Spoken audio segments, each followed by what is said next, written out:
Welcome back to Golf Xtra. There have been a lot of outspoken critics of LIV Golf from the side of golf traditionalists, whether it's current standard bearers like Rory McIlroy or Tiger Woods, or pros with a long historical legacy like Jimmy Walker. One player who's been all over the news, though, is surprisingly Fred Couples. A well-liked player who's been around golf for years, Couples' recent comments have cast his personality in a different light. What he said recently about the LIV-PGA partnership might be the most surprising thing of all. Don't forget to hit that like button and subscribe for more videos just like this one. Now, let's get right into Fred Couples' recent comments on the LIV-PGA partnership.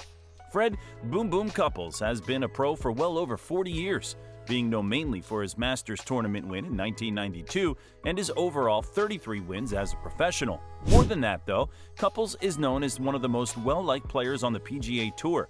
Even that, though, hasn't stopped Couples from making his strong opinion on LIV Golf known. For example, back in August 2022, Couples had perhaps his most headline-making comments about LIV Golf, saying, "I've done a lot of great things in golf, maybe got people to watch the game, but I'm not changing the game." Now, all these guys think they're changing the game, and to me, it's comical. It's really comical. To have music on every tee and have people drinking beers and think that's cool, I never thought the cast and crew that would do that would be the guys doing it. He continued, "If they win or lose, I don't really care. I'm 62, play the Champions Tour, but it's a little heartbreaking. Go do what you're doing. Suing the tour, 11 guys on the lawsuit, when there's probably 200 guys on the tour, I just find it really, really weird." Couples even had words for Greg Norman, the then leader of LIV Golf, saying, "And I have a funny feeling I know where it's coming from, and it's coming from their leader, Norman, who no one's liked for 25 years. And that's not being mean, that's the truth. He's not a friend of mine, but he never would be because we don't get along. But he's running a tour that he thinks is incredible. I've listened to everybody, Davis Love and Justin Thomas. We text every night. They're really suing us, and JT's finally got that picture.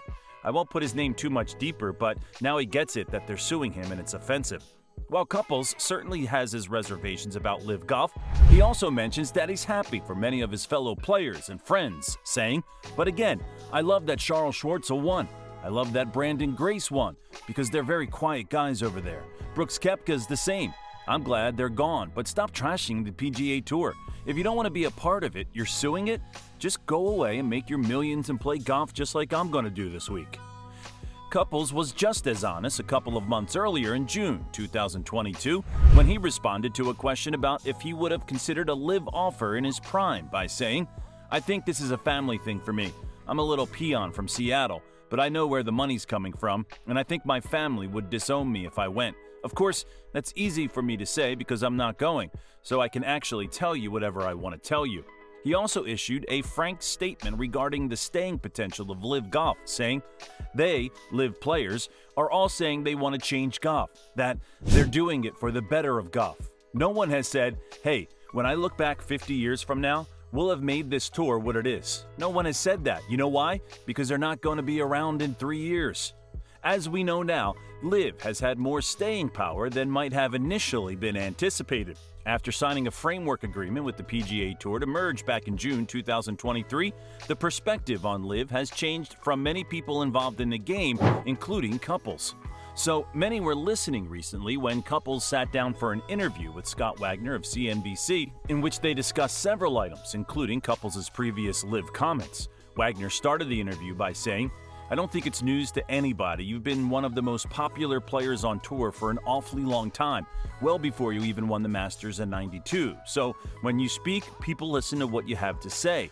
And you've been one of the most outspoken players, I think, about the LIV Tour and the future of that relationship with the PGA Tour. I'm wondering, what was your first reaction when you heard of this potential deal between LIV and PGA Tour?" Couples responded, "What a question, and I've answered it the same way every single time. It affects the PGA Tour immensely, but really what affected me is how these guys leaving, not all of them, some of them, I shouldn't even say 5 of them, were talking about the PGA Tour, how bad of a tour it was, how wrong it was, how they're better off playing in the LIV Tour. This is my 43rd year on the PGA Tour. I represent it the best I can. I've played for a long time. The Champions Tour, Scott, as you know, is great." Couples continued, "But it just offended me that, go play your golf, go play in your 54-hole events. We all know that's funny to talk about, and sometimes I felt bad about what I said. But when I talk to other people, I really don't think I said anything horrific. I just reacted to what some of the guys that left said. Brooks Koepka, Dustin Johnson. I don't talk to Dustin that much, but Brooks, I've kept in touch since this Ryder Cup thing, and we laugh every other day about stuff. And I have no qualms with 99% of the guys. It affects the tour. I'm no longer on that tour. But what affected me is just the things they had to say. So it seems like the main qualm that Couples has with the LIV players are the comments that they've made about the PGA Tour, which seems most relevant when considering Couples' former friend Phil Mickelson. Wagner also had a more pointed question for Couples. He reminded Fred that the framework agreement wasn't a done deal, and he ultimately asked, "Do you hope the proposed agreement doesn't happen?" Couples replied with a broad answer, saying that not only did he not think that the proposed agreement would happen, but "I never thought LIV Golf would happen. I never thought they would get off the ground, but I guess when you have, I'm not even smart enough to figure out how many billions, you can get people to follow the money. I don't know if it's going to go away." Again, Scott, that's another great question. He continued his line of thinking by saying, "I'm so old that I pay attention to every golfer that plays on the PGA Tour, but if he goes away, is that going to be good? I don't know if that's going to be good or not. Can we intertwine? I'm not smart enough to figure that out. I'm sure they'll try and do something." Couples is nothing but humble at this point, but we think he should give himself some credit. As an elder statesman on the PGA Tour, he may not be the smartest person in the room, but he is one of the most experienced. As the interview took place before the Ryder Cup, Couples did have something to say regarding the inclusion, or lack thereof, of LIV golfers on the Ryder Cup team. Couples said regarding this decision, "We do have Brooks Koepka on the Ryder Cup team. He's not really a PGA Tour player, and every player on that team wanted him.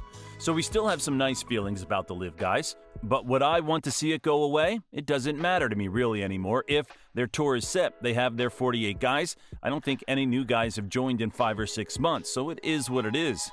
Couples' opinion are certainly notable, but he makes a very relevant point. In the end, it's the players who are on the PGA Tour today who have the most valuable opinion regarding whether the LIV players should be welcomed back into the fold. If Koepka's inclusion on the U.S. Ryder Cup team is any indication, the hard feelings between the two groups might stay in the past. Comment with your thoughts and make sure to subscribe for more content like this. We'll catch you in the next one.